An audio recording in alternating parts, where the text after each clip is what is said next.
안녕하세요. 저는 서울에 혼자 살고 있는 돌싱 30대 남자입니다. 여러분들에겐 첫사랑의 기억이 어떻게 남아있나요? 다시 생각해도 설레고 아련하고 그리운 기억으로 남아있으신가요? 남자는 생각만 해도 설레는 첫사랑을 죽을 때까지 못 잊는다고 하던데 저는 다른 의미로 첫사랑을 죽을 때까지 못 잊을 것 같아요. 어쩌다 제 첫사랑의 기억이 이렇게 바뀌게 되었는지 지금부터 이야기를 풀어볼게요.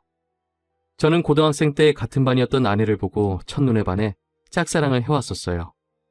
가슴 간질간질거리는 저의 첫사랑이 그렇게 시작된 것이죠. 아내는 미모가 뛰어나서 전교생에게 정말 인기가 많았어요. 여자들은 아내가 쓰는 물건들을 따라 샀었고 학교에서 인기 좀 있다는 잘생긴 애들도 아내의 뒤를 졸졸 따라다녔었어요. 하지만 저는 잘생긴 것도 아니고 그렇다고 날씬한 것도 아니라서 뒤에서만 아내를 봤었어요. 정말 평균 이하의 외모에 살집도 있는 편이라 제가 봐도 너무 별로더라고요. 늘 그렇게 뒤에서 아내를 지켜보다가 아내가 가는 대학에도 따라 들어가게 됐어요. 아무리 그래도 그 정도까지 하냐고 말하시겠지만 저는 그만큼 아내를 무척이나 좋아했었거든요. 제 세상은 아내에 의해 흘러간다고 볼 수 있었어요. 그렇게 대학을 가서도 혼자 속으로만 좋아하다가 대학 졸업할 때쯤 제가 용기를 내서 아내에게 고백을 했어요. 현이야, 친하지도 않은 내가 이렇게 불러내서 당황했지. 졸업하기 전엔 꼭 너한테 하고 싶은 말이 있어서 불렀어. 나, 너 좋아해, 현이야. 나도 알고 있었어. 고등학생 때부터 뒤에서 계속 나만 보던데 어떻게 몰라? 다른 애들은 나랑 얘기 못해서 안달이었는데 넌 끝까지 쳐다만 보더라. 아, 알고 있었어? 다른 애들은 다 잘생기고 이쁜데 난 너무 못생겼잖아. 그래서 너한테 말을 걸 용기가 없어서 그냥 뒤에서 쳐다만 봤어. 차라리 말을 걸지 그랬어. 뒤에서 쳐다만 보면 얼마나 무서운 줄 아니? 장난이야. 오히려 다른 애들과는 다르게 특이해서 자꾸 눈길이 가더라고. 아, 그랬어? 그럼 계속 특이한 애로 남게 오늘도 말 걸지 말 걸 그랬나? 나 근데 정말 너 좋아해. 대학까지 따라올 만큼 진짜 진심으로 좋아해. 대학까지 따라온 거야? 내가 뭐라고 이렇게 좋아해 주는 거야? 나 정말 별거 아닌 사람인데. 아니야. 너만 보고 있으면 주변이 환해지고 너가 웃을 때마다 내가 행복해지는걸. 이젠 졸업 앞두고 마지막이라고 생각하고 말한 거야. 부담 가지지 마. 대답 안 해줘도 돼. 왜? 난 대답하고 싶은데. 원래 고백은 대답 들으려고 하는 거 아닌가? 나는 좋아. 우리 한번 만나보자. 아직 어리니까 가볍게 만나보고 아니면 그때 헤어지면 되지. 저는 인생은 믿져봐야 본전이라는 생각에 당연히 차일 것이라고 예상하고 고백한 것인데 예상 밖으로 아내는 활짝 웃으면서 저를 받아주더라고요. 그렇게 저희는 얼떨결에 연애를 하게 되었어요. 남들과 똑같이 데이트도 하고 사랑을 나누었죠. 아내 주변에서는 도대체 저를 왜 만나냐고 했었는데 그냥 웃기만 하더라고요. 저는 이유가 뭐든 지금 아내와 사귀고 있다는 자체가 행복해서 아무런 상관이 없었어요. 그리고 졸업을 하고 저는 운 좋게 대기업에 취업을 하게 되었어요. 아내도 대기업에 계속 이력서를 넣어보는데 서류 전형은 대부분 합격을 하는데 저보다 자격증이 많이 부족해서 그런지 최종 면접에서 항상 떨어지더라고요. 결국은 대기업은 포기하고 중소기업에 취직을 하게 되었죠. 위로가 전혀 안 되겠지만 그래도 아내에게 취직 축하한다고 맛있는 것도 사주고 아내가 평소 갖고 싶어 했던 지갑도 축하 선물로 사줬습니다. 아내는 저의 응원을 받고 힘을 내서 열심히 회사를 다녔어요. 제가 어느 정도 직급이 올라갔을 때 아내에게 결혼을 하자고 했어요. 아내는 망설임도 없이 단칼에 제 청혼을 거절하더라고요. 아직 직장이 변변치 못하다면서 자신이 당당해질 수 있을 때 결혼을 하고 싶다고 했었어요. 아무것도 없는 나랑 결혼하고 싶다고 해줘서 너무 고마운데 아직 내가 직장이 변변치 않아서 지금 결혼하기엔 너한테 너무 미안해. 그럼 내가 싫어서 거절하는 게 아니라 직장 때문에 거절하는 거야? 직장이 무슨 상관이야. 우리 둘이 잘 살면 되는 거지. 그래도 직장이 좋아야 월급도 많이 받고 우리가 걱정 없이 살 거 아니야. 너 월급에 비하면 내 월급은 너무 작잖아. 나는 내가 네 앞에서 당당해질 수 있을 때 결혼하고 싶어. 그래도 너가 안 버는 것보단 낫지. 우리 둘이 같이 벌면 괜찮아. 그리고 나 혼자 벌어도 너 하나쯤은 먹여 살릴 수 있어. 아내가 저보다 못한 직장에 다닌다고 스트레스 받아 하는 것 같아서 괜찮다고 다독여줬어요. 아내는 제가 대기업에 다니니까 확실히 제 월급이 자신 월급보다 많다는 것을 알았지만 정확히 얼마나 되는지 모르는 상태였거든요. 그래서 저는 아내에게 이 정도의 월급을 받고 있으니 결혼해도 문제가 없다고 설득했죠. 제가 자신보다 2배 넘게 받는다는 것을 듣고 놀라더니 고민을 하는 것 같더라고요. 계속되는 저의 설득 끝에 아내는 긍정적으로 생각이 바뀐 것인지 제 청혼을 받아주었어요. 제가 이렇게 결혼을 서두르게 된 이유는 회사에서도 아내가 인기가 많은 것 같더라고요. 아내가 종종 회사에서 치근덕거리는 남직원이 있다고 얘기를 꺼낼 때마다 다른 남자들이 더 이상 치근덕거리지 않게 얼른 결혼을 해야겠다는 마음을 먹게 됐죠. 저는 그렇게 힘들게 아내와 결혼하는 데 성공했습니다. 저희는 결혼한 지 2년이 지났는데도 자식 없이 여전히 둘이서 신혼생활을 보내고 있어요. 사실 아무리 노력을 해도 아이가 저에게 찾아올 생각을 하지 않더라고요. 아내와 저는 아직 젊으니까 조급해하지 말고 아이가 찾아올 때까지 천천히 기다려보기로 했어요. 그러다 결혼 3년 차가 되었을 때 아내가 임신을 했더라고요. 저희 부모님은 아들이든 딸이든 상관없다며 너무 수고했다고 고맙다면서 아내의 손을 꼭 잡고 우셨어요. 아내도 어머니의 눈물을 보고선 살짝 눈가에 눈물이 고였더라고요. 며느리 아끼는 시부모님 덕분에 낙동강 오리알 신세가 된 저만 힘들어졌었어요. 아내 회사가 중소기업이어도 설립자가 여성분이어서 그런지 복지가 대기업 못지않게 좋더라고요. 아내는 일을 하면 스트레스 받을까봐 아이를 위해 휴직을 하고 집에서 쉬고 있었어요. 혹시나 쉬면서 집안일이라도 할까 어머니께서 집에 오셔서 아내 대신 집안일을 다 해놓고 가시더라고요. 저도 퇴근하고 오면 어머니의 잔소리를 듣고 아내의 시중을 들기 시작했고요. 아내 시중을 들면서도 저는 태어날 아이 생각에 하나도 힘들지 않았고 행복했어요. 저희는 아들, 딸 구애받지 않으려고 병원에 검진을 가도 성별을 알려고 하지 않았어요. 출산하고 아이를 보러 신생아실에 갔는데 아내를 아주 쏙 빼닮은 귀여운 딸이더라고요. 엄마를 닮아서 그런지 아이의 얼굴이 벌써 완성형이라고 호들갑 떨었다가 아내한테 주책이라면서 벌써 딸바보 됐냐고 등짝 한 대 맞았네요. 아내 손이 매운 편인데 저는 그날 아무리 맞아도 아프지가 않고 오히려 간지러웠어요. 이래서 다들 딸 낳으면 딸바보가 되는 건가 보다 싶더라고요. 딸이 태어난 지 이제 1년이 넘어가기 시작했을 때 저는 집 앞에서 충격적인 장면을 목격하게 됐습니다. 제가 직급이 올라가면서 회의다 뭐다 여기저기 불려다니다 보니 정시 퇴근하는 아내가 항상 저보다 먼저 집에 와 있었어요. 그런데 제가 몸이 안 좋은 것 같아서 회의에 참석하지 못하고 집에 바로 온 적이 있었어요. 차를 주차하고 내리려고 가방을 챙기는데 어떤 차에서 내리는 아내가 보이더라고요. 아내는 운전면허가 없어서 항상 제가 데려다 주거나 대중교통을 이용해서 출퇴근을 했었거든요. 저는 처음엔 동료가 데려다 준 거라고 생각하고 신경을 쓰지 않으려고 했었어요. 그런데 아내가 집에 들어가려고 할 때 남자가 차에서 내리더니 아쉽다는 듯 아내의 손을 잡더라고요.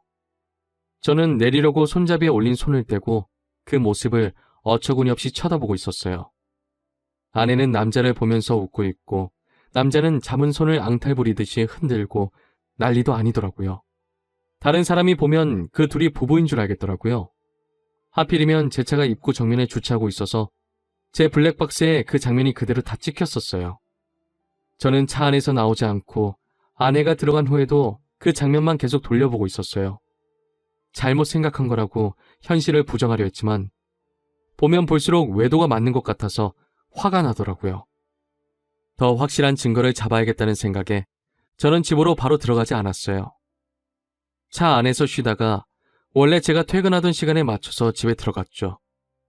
아내가 웃으면서 저한테 왔냐고 말하는데 온몸에 소름이 돋았어요. 저는 아무것도 못 본 사람 마냥 아내에게 평소와 다를 것 없이 똑같이 대했었어요. 아내가 음식을 하는 동안 혹시나 다른 증거들이 나오지 않을까 싶어서 아까 아내가 입고 있었던 코트를 뒤졌는데 아무것도 나오지가 않더라고요. 저는 아내가 잘 때 휴대폰을 몰래 확인해 보기로 마음먹었습니다. 아내가 먼저 잠든 것을 확인하고 휴대폰을 들고 조용히 거실로 나왔어요. 잠금이 걸려 있었는데 비밀번호가 딸 생일이더라고요. 저는 고민할 것도 없이 제일 먼저 카카오톡을 들어가 보았어요. 전부 회사 직원들과의 단톡이나 제가 알고 있는 고등학교 친구들과의 단톡이었는데 유일하게 한 사람만 개인톡을 하고 있더라고요. 저장명도 심상치 않은 게 제 직감으로는 이 사람이 아까 아내를 데려다 준 사람이라고 생각했죠. 개인톡을 들어가 보니 역시나 제 예감이 딱 들어맞았더라고요. 아내가 저랑 연애했을 때보다 그 사람이랑 더 달달하게 카톡을 주고받았어요. 그런데 두 사람이 사귄 지가 꽤나 오래된 사이였던 것 같았어요. 같이 데이트하면서 찍은 음식 사진에 남자가 살짝 걸려있는 사진들과 대놓고 찍은 커플 사진들도 있길래 모조리 제 휴대폰으로 옮겨놓았어요. 그리고 다음날 아침밥을 먹으면서 아무렇지 않은 표정으로 평소 대화하듯 아내에게 이혼 서류를 준비하라고 했어요. 아내는 잘못 들은 건가 싶은 표정으로 갑자기 무슨 소리냐고 하더라고요. 저는 아무 말 하지 않고 커플 사진을 아내의 폰으로 전송했어요. 방금 내가 당신한테 사진을 하나 보냈는데 그게 우리 이혼 사유야. 그러니까 군말 없이 퇴근하면 이혼 서류 준비하고 당신 짐 싸놓고 있어. 여보, 내가 미안해. 다신 안 그럴게. 잘못했어. 내가 당장 그 남자 정리할게. 우리 딸을 봐서라도 이혼만은 안 돼. 엄마는 아빠 없는 애로 키울 수 없잖아. 안 그래? 그걸 아는 사람이 남편 두고 이렇게 딴 남자를 만나고 있었던 거야? 저번에 친구랑 저녁 먹고 온다고 했던 날도 그 남자랑 먹었더라? 그땐 정말 아무 사이 아니었어. 그날은 둘 다 상사한테 엄청 혼나고 퇴사 고민할 만큼 힘들길래 같이 저녁 먹으면서 하소연하고 헤어진 게 다야. 진짜야. 거짓말 치지 마. 내가 그전 대화까지 안 봤을 것 같아? 내가 사진만 대충 본 줄 아는 거냐고. 대화 내용까지 다 봤는데 왜 거짓말 치는 거야? 나도 모르겠어. 이렇게 거짓말 해서라도 당신 잡고 싶었나 봐. 내가 잘못했어. 나를 욕해도 좋아. 그런데 이혼만은 절대 안 돼, 여보. 그래? 그럼 지금 그놈이랑 당장 헤어져. 그렇지 않으면 난 무슨 짓 할지 몰라. 당신 회사에 불륜 증거 다 뿌리고 이혼할 수도 있어. 아내는 회사에 불륜 사실을 알리겠다고 하니 당장 그 남자에게 전화해서 이별을 통보하더라고요. 그리고 며칠 뒤 아내한테 들은 얘기인데 아내와 헤어지고 그 남자는 이직을 했다더라고요. 어디로 이직했는지는 모르고 남자가 휴대폰 번호를 바꿔버려서 만약에 다시 만나고 싶다고 한들 만날 수 없는 상황이라고 확실히 관계가 끝났다는 것을 말해줬어요. 저는 제가 있는 앞에서 이별을 통보했던 아내라 저 말을 의심조차 하지 않고 믿었던 것 같아요. 조금이라도 의심해보고 제가 직접 알아봤어야 할 내용이었는데 말이에요. 그리고 저희는 다시 예전 신혼 때처럼 관계 회복에 성공했어요. 아내가 미안했는지 그 사건 이후로 제게 과하다시피 너무 잘해주더라고요. 그 행동도 의심해봤어야 했는데 말이에요. 그 사이에 귀여운 딸이 저희에게 한 번 더 찾아왔어요. 이번에도 아내를 쏙 빼닮아 너무 이쁘더라고요. 어쩜 두 딸 모두 좋은 유전자만 받고 태어난 건지 눈에 넣어도 안 아플 지경이었어요.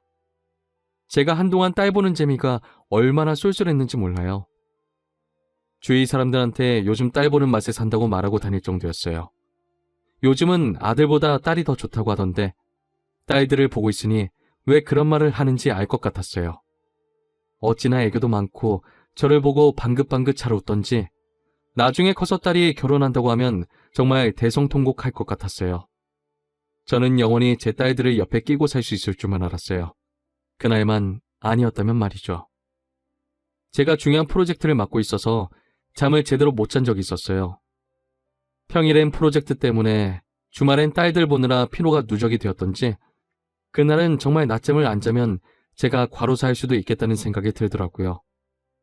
웬만하면 아이들을 봐주려고 했는데 도저히 못 버티겠어서 정말 오랜만에 주말에 잠시 낮잠을 잤었어요. 그러다 중간에 목이 너무 말라서 잠에서 깨버렸어요. 거실에서 아내가 통화를 하는지 문틈 사이로 아내 목소리가 어렴풋이 들리더라고요. 스피커폰으로 해놓은 건지 간간히 다른 사람 목소리도 들렸었어요.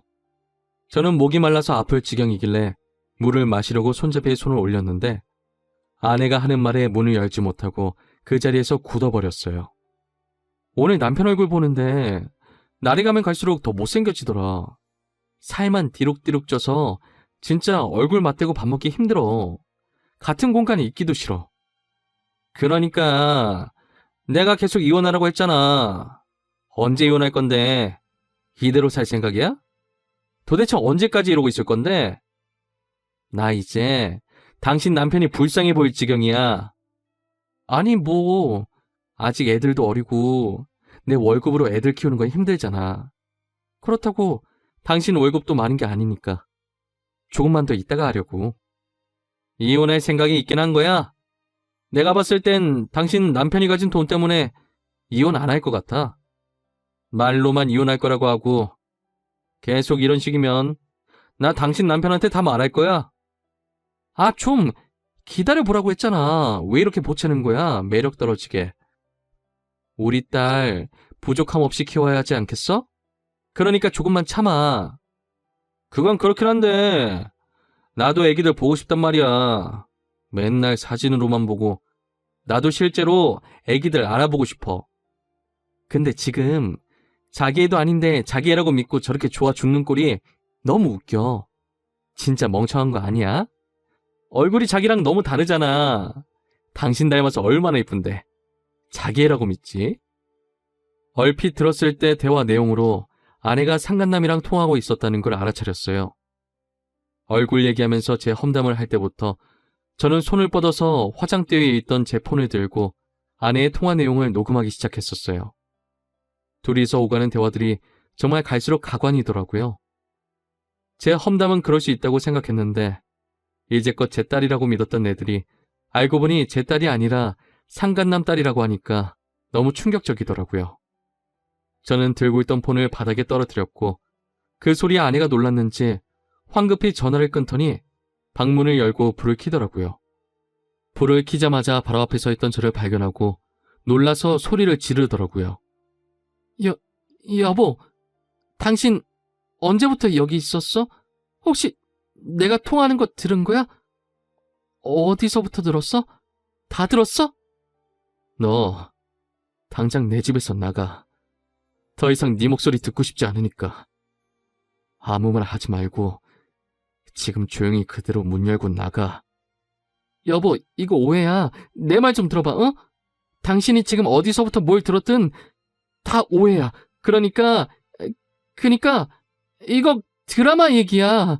내가 요즘 보는 막장 드라마 있는데 그 얘기하는 거였어.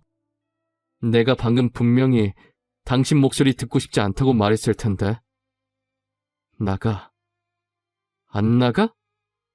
못 나가겠으면 내가 나가게 만들어줘? 아이들 데리고 당장 나가! 여보, 내가 정말 미안해, 어? 나 여기서 절대 못 나가. 한 발자국도 안 나갈 거야. 여기서 나가면 정말 갈 곳이 없어. 그러니까 제발 한 번만 봐줘. 괜히 입만 아프게 더 말할 필요 없고 여기 있는 물건들 다 내 돈으로 산 거니까 그대로 두고 귀찮게 짐 쌀 필요 없이 몸만 나가면 되겠네. 아이들 데리고 나가. 내 인내심도 여기까지니까. 아내는 계속 나갈 수 없다면서 제 바지가랑이를 잡고 늘어지더라고요. 저희가 싸우는 소리에 놀란 애들도 울고불고 난리가 났었어요. 제 애가 아니라는 말을 들으니 더 이상 애들이 울든 말든 달래주고 싶지가 않았어요. 아이용품은 저희 집에 도왔자 필요가 없으니 대충 애들 집만 챙겨서 아내 손에 쥐어줬어요. 아내는 제가 쥐어진 가방을 던지고 못 간다면서 바닥에 들어 눕더라고요. 제가 경찰에 전화하는 신용을 하니 아이들을 데리고 나갔어요. 알고 보니 아내는 전에 저한테 들켰던 그 상간남과 계속 만나고 있었더라고요. 저번에 헤어졌다는 말도 거짓말이었고 이직을 했다는 말도 전부 거짓말이었어요. 그렇게 저를 속이고 둘은 뒤에서 만남을 이어갔던 거예요. 제 자식이라고 믿었던 딸들도 그 남자와 아내 사이에서 낳은 딸들이었던 거죠. 지금까지 저와 자신 사이에 아이를 낳고 싶지 않아서 피임약을 복용하고 있었더라고요. 아내는 상간남이 가진 게 쥐뿔도 없었는데 단지 얼굴 하나만 보고 맞는 것이었어요. 저랑은 그저 돈을 많이 버니까 돈 때문에 계속 만나다가 결혼까지 하게 된 것이었죠. 저는 모든 사실을 알고 바로 변호사 선임해서 이혼 소송과 상간남 소송을 했어요. 아내와 상간남은 제게 당장 줄 돈이 없다고 미안하다고 빌더라고요. 여보, 내가 잘못했어. 당신이 이혼하라면 이혼해줄게. 우리 소송까지는 하지 말자, 어? 그래도 같이 살아온 세월이 있는데 합의 이혼으로 끝내면 안 될까? 정말 죄송합니다. 용서받지 못할 짓 한 거 알아요. 그치만 소송만은 하지 말아주세요. 모아둔 돈도 없어서 당장 위자료 줄 돈이 없어요. 이렇게 부탁드립니다. 이렇게 될 거라고 예상을 못했나 봐요. 제가 저번에도 용서하고 넘어가 주니까 이번에도 사과하면 그냥 넘어갈 줄 알았어요? 저 절대 고소 취할 생각 없습니다. 아내가 외도한 게 이번이 처음도 아니고 심지어 똑같은 남자랑 다시 외도를 했는데 저는 너무 괘씸해서 그 둘을 선처해줄 마음이 전혀 없었어요. 결국 둘은 저한테 줄 위자료가 없어서 사채까지 써서 줬더라고요. 매달 정확하게 들어오는 월급 받고 사채를 쓴 모양인데 제가 가만히 있을 리 없었죠. 저는 불륜 증거들을 아내 회사에 뿌리기 시작했어요. 회사 내 커뮤니티에 익명으로 녹음본과 함께 글도 올렸고 팩스로 커플 사진들도 보내고 제가 할 수 있는 건 다 했었어요. 결국 아내와 상간남은 회사에서 질타를 받으며 그대로 쫓겨났습니다. 그리고 현재까지도 빚쟁이들을 피해 도망 다니고 있는 것 같더라고요. 그러게 처음 제가 용서하고 넘어가 줬을 때 정신을 차렸어야 했는데 자기 발등 자기가 찍는 짓을 왜 하나 싶습니다. 저는 정말 죽을 때까지도 이 일을 절대 못 잊을 것 같아요. 다시는 결혼할 생각도 그렇다고 연애를 할 생각도 전혀 없어요. 저는 이렇게 혼자서 걱정 없이 사는 것도 괜찮을 것 같다는 생각을 해요. 오히려 부양할 가족이 없으니 마음이 더 편해졌어요. 저희 어머니는 아직도 집사람이 바람펴서 이혼한 줄 모르고 계세요. 나이도 많으신데 혹시나 충격에 쓰러지실까봐 영원히 제 가슴에만 묻어두려고 합니다. 여러분들은 첫사랑의 기억이 꼭 이쁘게 남아있었으면 좋겠네요. 지금까지 제 이야기 들어주신 모든 분들께 감사합니다. 모두 가족들과 행복하고 따뜻한 겨울 보내시길 바랍니다.